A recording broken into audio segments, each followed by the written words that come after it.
Hello friend, नमस्ते, प्रणाम। मैं नीलू मौर्य अपने यूट्यूब चैनल पे आप सभी दर्शकों का स्वागत करती हूँ और मैं जा रही हूँ एक मस्त नाच गीत गाने। आप लोग को ज़रूर पसंद आएगा। मेरे वीडियो को लाइक सब्सक्राइब करना दोस्त, और जो फेसबुक से देख रहे हैं पेज को फॉलो करें। राधे राधे।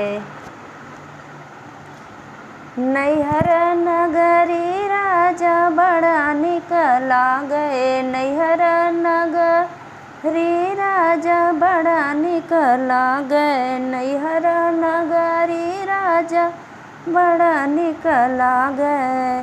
फूल निकला गए, फुलवारी निकला गए, फूल निकला गए, फुलवारी निकला गए, गुलाबवा के फूल राजा बड़ा निकला गए, गुलाबवा के फूल राजा बड़ा निकला गए।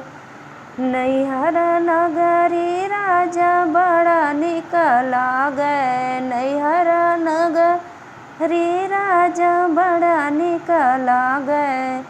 कुआना निकला गए, जगतिया निकला गए, कुआना निकला गए, जगतिया निकला गए, भरल गगरी राजा बड़ा निकला गए, भरल गगरी राजा बड़ा निकला गए। नैहर नगरी राजा बड़ा निकला गए, नैहर नगरी राजा बड़ा निकला गए।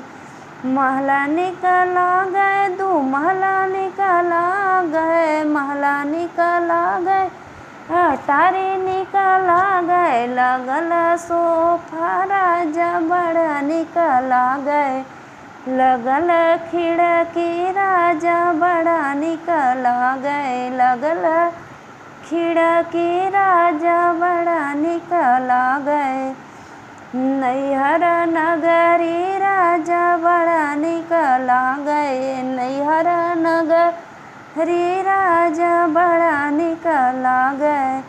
बाग निकला गए, बगीचा निकला गए, बाग निकला गए, बगीचा निकला गए, नीबुलवा के पेड़ राजा बड़ा निकला गए, नीबुलवा के पेड़ राजा बड़ा निकला गए। नैहर नगरी राजा बड़ा निकला गए, नैहर नगरी राजा बड़ा निकला गए।